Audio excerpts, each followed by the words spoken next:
ఇగో నేను నిన్నేం చేసిన, పైసలు అవసరం ఉన్నదని బ్యాంకులకు పోయినా. ఇక నా ముంగటున్న ఆమె ఏం చేసింది, 10 రూపాయల నోట్లు 20 రూపాయల నోట్లే కట్టింది బ్యాంకులో. కట్టింది, ఆమె పోయింది. ఇక నాకు ఒక 5,000 అవసరం ఉంది మేడం ఇయ్యు అని అన్న. ఇయ్యు అనగానే ఆమె కట్టిన పైసలు ఇస్తుంది, ఆమె కట్టిన పైసలు ఇస్తుంది. చూస్తే అమ్ముకుంటుందా, మేడం నాకు అద్దె ఇవ్వి, నా అకౌంట్లోకి వెళ్ళి నాకేయ్యు, ఇప్పుడు ఆమె కట్టింది, ఆమె పైసలు నాకేంటికి, ఆమె పైసలు నాకేంటికి, ఇస్తే నాకు ఇయ్యు, లేకపోతే లేదు. ఇడికి వెళ్ళిపోతే నేను వేరే దగ్గరికి వెళ్ళి షేపాయన్న తీసుకుంటా కానీ, వేరే దగ్గరికి వెళ్ళి షేపాయన్న తీసుకుంటా కానీ నాకు 10 రూపాయల 20 రూపాయల నోట్లు వద్దు మేడం అని అన్న.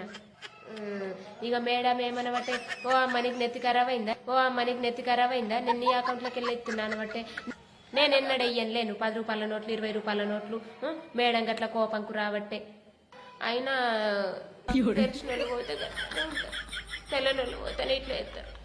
కయ్యమని బట్టే మేడం నాకు ఊకేనే కోపం కత్తుంది మేడం. మళ్ళీ సరే బ్యాంకులకు పోను. నేను వాళ్ళ దగ్గర షేపాయన్న తీసుకుంటా కానీ బ్యాంకులకు అసలే పోనిగా.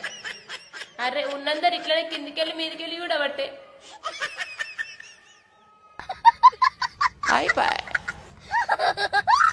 ప్లీజ్ నా వీడియోలు నచ్చితే లైక్ చేయుర్రి, సబ్స్క్రైబ్ చేయుర్రి, షేర్ చేయుర్రి. మీరు ఇంకా మంచిగా నాకు ఇట్లనే ఎంకరేజ్ చేస్తే నేను ఇంకా మంచి మంచి వీడియోలు చేయాలని అనిపిస్తుంది. ప్లీజ్ నచ్చితే మాత్రం ఖచ్చితంగా సబ్స్క్రైబ్ చేసుకోర్రి. థ్యాంక్ యూ వెరీ మచ్ అందరికీ.